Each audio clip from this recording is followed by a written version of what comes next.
प्रमोद बर' हुसियार नोङो नोंखौ रावबो क्षमा खालामा हानि एग्रिमेन्टआ केन्सेल खालाम दिनै बेवहाय खुनु एपिडिएल टिपिएल खोथा गैया माबा मोनसे जुदि जाथाय जायोबा बेनि दायनिगिरिया प्रमोद बर' जागोन लेन्ड एलटमेन्ट खालामनाय एपिडिसिएलनो बेखौ केन्सेल खालामग्रोनांगौ प्रथमाव हाखौ जोंनियाव लाबोफिननांगौ प्रमोद बर'आ जुदि गियान दङब्ला जोंनि रामदेबखौ हा होनायनि नामाव बिथांमोना बायदिसिना बुंबाय थानो नागिरदों बे हाया अलरेडि लिस्टआवसो दङ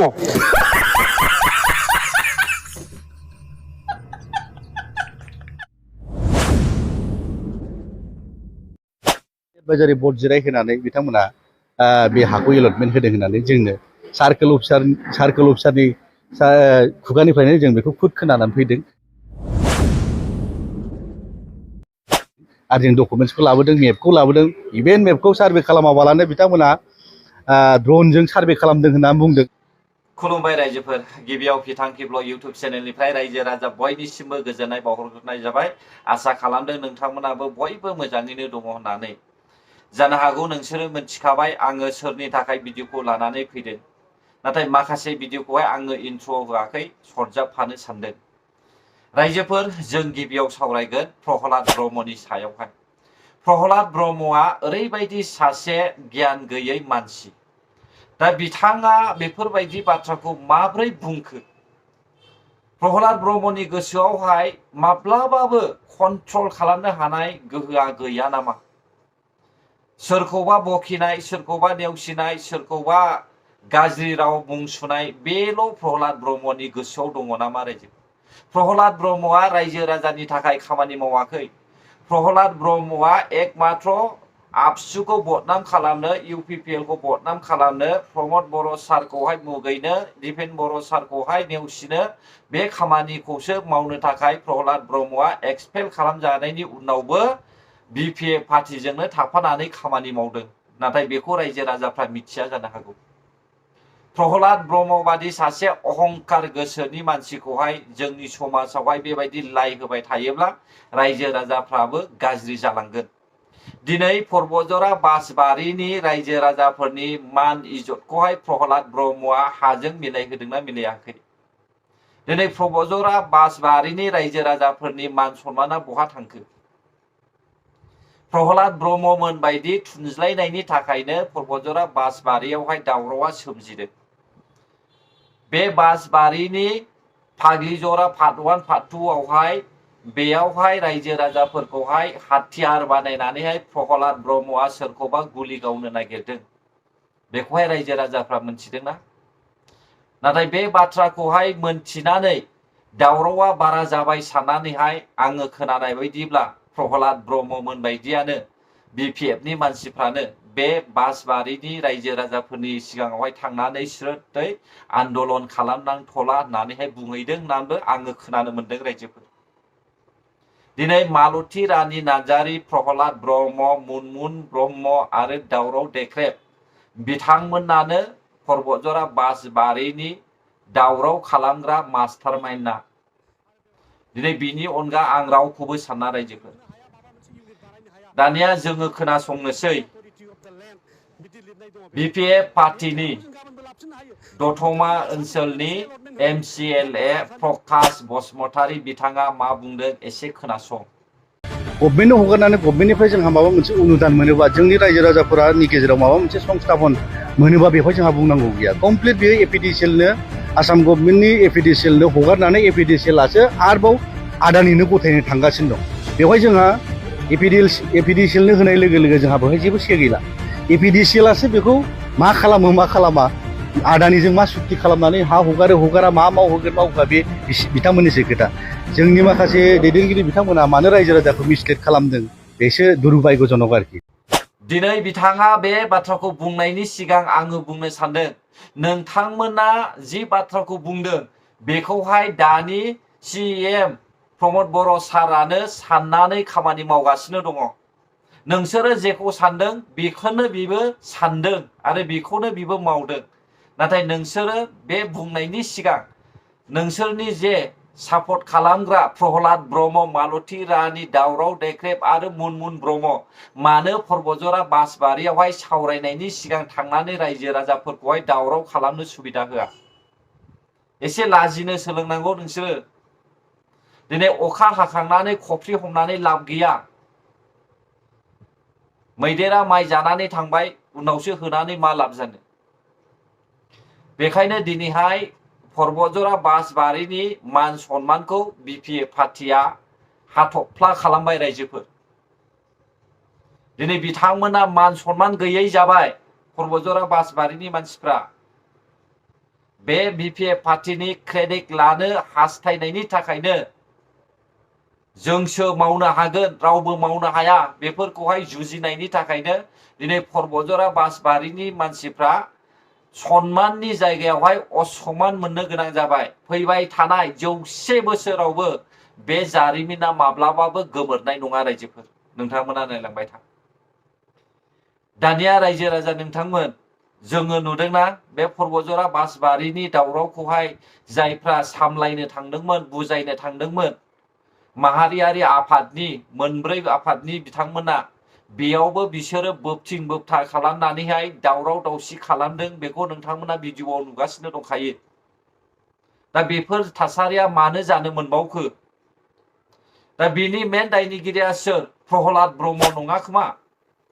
प्रहलाद ब्रह्मआ बुंखादों, सोरबा जुदि फैयोब्ला एटेक खालाम, बिसोरखौ होसोहर। अब्ला दिनैनि समावहाय पर्बतजरा बासबारिनि रायजो राजा नोंथांमोना प्रहलाद ब्रह्ममोनखौहाय होसोनो हागोन नामा? मालती रानीमोनखौ होसोनो हागोन नामा? दावराव देख्रेब मनमोन ब्रह्ममोनखौहाय दिनैनि समावहाय आखायाव हासिब लानानै BPF फोरखौहाय होसोनो हागोन नामा? जुदि नोंथांमोना होसोनो हायो, अब्लासो नोंथांमोननि मान सन्माना फैफिनगोन। नङाब्ला ओरैनो नोंथांमोननि मान सन्माना हाथफ्ला जानानै थागोन। आं बेखौसो सानदों रायजोफोर। रायजोफोर, दानिया फैदो जोङो समाजाव गोसारबाय थानाय माखासे भाइरेल भिडिअ, जायनि मुङा रेशमा ब्रह्म। बिथाङा गोबांथार कमेडि बानायो, गाव हारसिंनो बानायो, गाव हारसिंनो फेमिलि बानायो, गाव हारसिंनो बिब' बिनानाव बानायनानैहाय रायजो राजाफोरनि गोसोखौ बोनो हाग्रा सासे आइजो। नाथाय दिनै जों ससियेल मिडियायाव नुनो मोनदों बे आइजोनि भाइरेल भिडिअ। यानिकि गाज्रि माने एकदमबारे गाज्रिद्राय नङा। बिथांनि नामावहाय माखासे ससियेल मिडियायाव कमेन्ट्सफोरखौहाय जोङो नुनो मोनदों। बिथाङा गोमादों होननानैहाय जोङो मिथिनो मोनदों। दा बिथाङा बबेयाव थांनानै दङ, बबेयाव थांदों, सोरजों थांदों, मा खालामदों, बेखौहाय रावबो मिथियाखै। मात्र ससियेल मिडियायावल' गोसारगासिनो दङ बिथांनि सावगारिया। सावगारिजों लोगोसे गावनिनो असे फिसायनि माखासे मुं सुनानैहाय गाज्रि हौवानि केरेक्टारफोरखौहाय लानानै ससियेल मिडियायाव कमेन्ट्स होनाय जोङो नुदों। दा बे बाथ्राया बेसेबां सैथो बेखौ आं बुंनो रोङा। जायफ्रा खाथिनि मानसिफोर बिथांमोनासो मिथिगौ। आरो रेशमा ब्रह्मआ बबे जायगायाव दङ, बिथाङा ससियेल मिडियायावनो भिडिअ बानायखायो। बिनिखायनो ससियेल मिडियायावनो नोंथाङा गावनि माखासे जेसेबांनाखि गोरोन्थि मावनाय बेफोरखौहाय नोंथाङा ससियेल मिडियायावहाय बेखेवनानै होयोब्ला साबसिन जागोन, जेन' रायजो राजाफ्रा जेबो डाउट थायै बायदि। आं बेखौहाय हास्थायदों रायजो राजा नोंथांमोन। जोङो ससियेल मिडियायाव बांद्राय इसिबां बेखेवसारनानै होयोब्ला बैबो मोनसे, बेबो मोनसे, बैबो मोनसे बायदिसिना बुङो। बेनिखायनो रेशमा ब्रह्मखौनो आं रिकुवेस्ट खालामदों, नोङो बबेयाव दङ गावखौनो नोङो ससियेल मिडियायावहाय दिन्थिनानैहाय आङो जेबो जायाखै, आङो इदि जादों, इदि गावनि प्रब्लेम्सफोरखौहाय फोरमायनानै होयोब्ला मोजां जागोन होननानै आं सानदों। अब्ला फै रायजोफोर, जोङो गुबुन मोनसे बिसयाव थांबावनोसै। नोंथांमोना नुदों ओरैहाय सासे कंग्रेसनि मावथि, बिथांखौहाय लाइफ एन्ड लार्निं पडकास्टआ माइनावस्रि ब्रह्म मेडामा बिथांखौ गोबां बाथ्रा स्टेटमेन्ट लादों आरो गोबांथार बाथ्रा बुंदों। नाथाय बिनि गेजेरावहाय आङो बिथांमोननि भिडिअनिफ्रायनो 1 मिनिटनि मोनसे भिडिअ बाथ्राखौहाय रिसिभ खालामनानै लादों। दा बिनि खारनावहाय आंखौहाय गाज्रि दामोन, आंखौहाय निमाहा होब्लानो जाबाय लाइफ एन्ड लार्निं पडकास्टनि रिपर्टार्सफ्रा। नोंथांमोना खोनासं बिथाङा मा बुंदों। जोङो जुदि आसामाव जुदि जों सरकार जुदि दानो हायोबा, गेस बयबो न'खराव गेस सङो। जोङो गोदो बनाव ओंखाम संनानै जायोमोन, जों दिनै गेसाव संनानै जायो। गेसखौ जोङो 500 थाखायाव होनो थाखाय सावरायनाय जादों। अरुनदयखौ 1250 कोटी आरो साफ्रोमबो आनएमप्लयडफोरनि थाखाय मासाव 4 निफ्राय 5,000 होनायनि मोनसे थांखि लानायनि मोनसे सावरायबाय थानाय जादों कारेन्ट दिनै कारेन्टआ 7 टाका 8 टाका जाबाय पार इउनिट जोङो प्रति न'खराव 200 इउनिट कारेन्ट फ्रि होनाय जाबाय सुपार 50 मिशननि सायावहाय नोंथाङा मा बुंनो सानो सुपार 50 जों सुपार 100 खालामगोन नै सुपार 100 50 नङा जोंना सुपार 100 ओरैबायदि इन्टारेस्टिं मिनिनोबो ओंखारो रागाबो जोंलाय लाङो दे रायजोफोर कंग्रेसनि खोथा बुङोब्ला आङो ओरैबायदि मोजां मोनखाया कंग्रेसखौहाय कंग्रेस पार्टियानो जोंनि बर' हारिखौहाय डिस्ट्रय खालामखादों एकर्ड खालामदों थिग हाग्रामा महिलारि सारनि सायावहाय 2003 मायथाइ 10 फेब्रुवारियावहाय नाथाय एकर्ड खालामखांनायनि उनावहाय माबायदि फेदेरनांगौ माबायदि फोजौनांगौ बेखौहाय कंग्रेस पार्टिया दायित्व लायाखै यानिकि हाग्रामा महिलारि साराबो दायित्व लायाखै नाथाय बिथाङा बुंदों सुपार 50 नि जायगायावहाय सुपार 100 बानायगोन बेसेबां लासिंसिं एसेबां बोसोर नोंसोरो सालायबाय कंग्रेस पार्टिया भारतखौहाय खमैबो 22 बोसोरनिबो बारा भारतखौहाय कंग्रेस पार्टिया सालायबाय बिनि गेजेरावहाय जोंनि बिपिएफनि चिफ हाग्रामा महिलारि सारा कंग्रेसजों थाफानानैहाय 17 बोसोर रायजो सालायबाय थेवबो बर' हारिया उदांस्रि जानायनि उनावबो हा गैजायै मानसि मोनबावनाय जोङो नुनो मोनदों अब्ला नोंथाङा लाजिदोंना लाजियाखै दिनैनि समाव नोंथाङा सुपार 100 लाबोनो नागिरनायखौ लाजिदोंना लाजियाखै नोंलाय आरो नोंथाङा जे बुंदों जाग्रा लोंग्रानि दामफोरखौहाय बेसेनफोरखौहाय खमायगोन होननानैहाय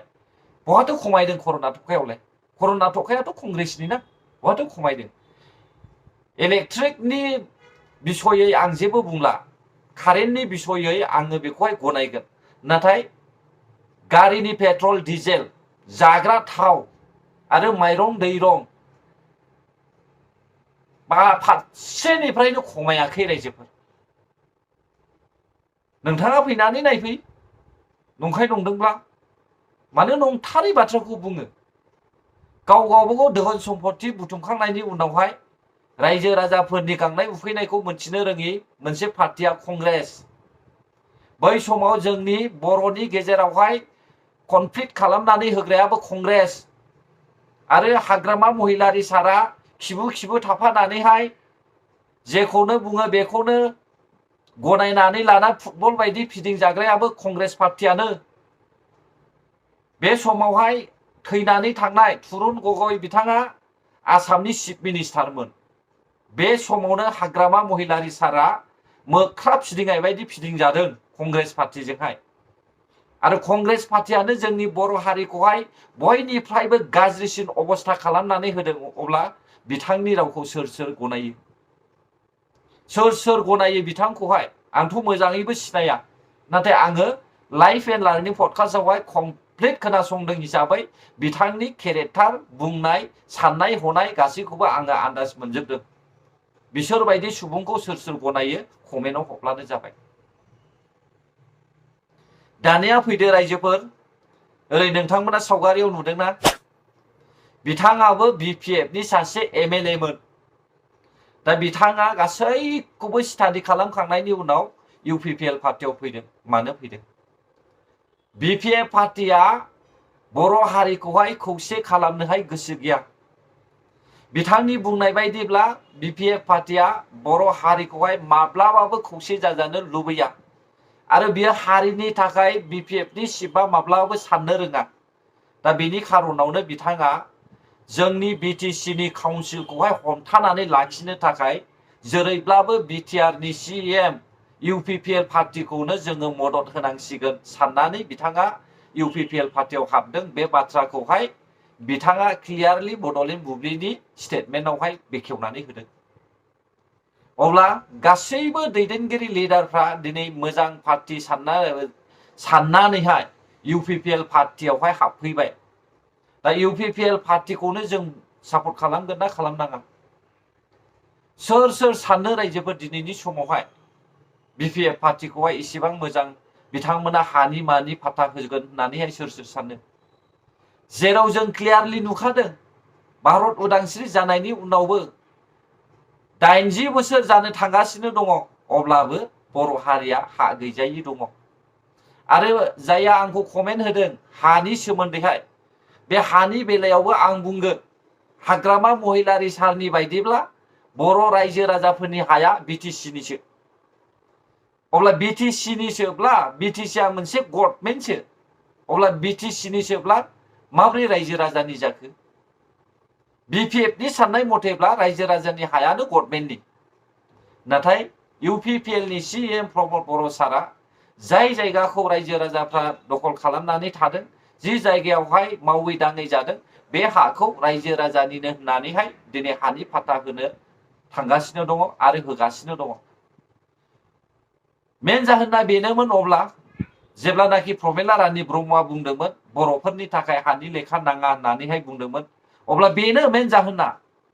गासैबो हाया बिटिसिनि गभर्नमेन्टनि रायजो राजानि नङा अब्ला दिनैनि समावहाय मानो बिपिएफनि माखासे सापर्टार्सफ्रा बुंदों हानि बाथ्राखौहाय लाजिनांगोन नोंसोरो लाजिनांगौ दिनैहाय बिटिआरआवहाय बर' रायजो राजाफोरखौ अननानै सिएम प्रमद बर' सारा हानि लेखा होगासिनो दङ आरो होबोबायबो नाथाय बिपिएफ पार्टिया बिनि सोमोन्दै जेबो साननो रोङाखै सिन्था खालाम रायजो राजा नोंथांमोन गुबुन गुबुन पार्टिखौ सापर्ट खालामनायनि सिगां सिन्था खालाम एपिबि पार्टिखौनो बुं नोंसोरो कंग्रेसखौनो बुं बिजेपिखौनो बुं सोरबा बिपिएफखौनो बुं नोंसोरो माब्लाबाबो सापर्ट दा खालाम इउपिपिएल पार्टिखौ सिंगेल लार्जेस्ट सरकार दानो थाखाय खाबु हो गासिबो जाफुंजोबगोन अब्ला रायजोफोर भिडिअआ बेसेखिनियानोमोन गोजोन्थों जायफ्रा आंनि भिडिअखौ जोबजासे नायबाय बर' हारि जै जाथों जै बर' हारिनि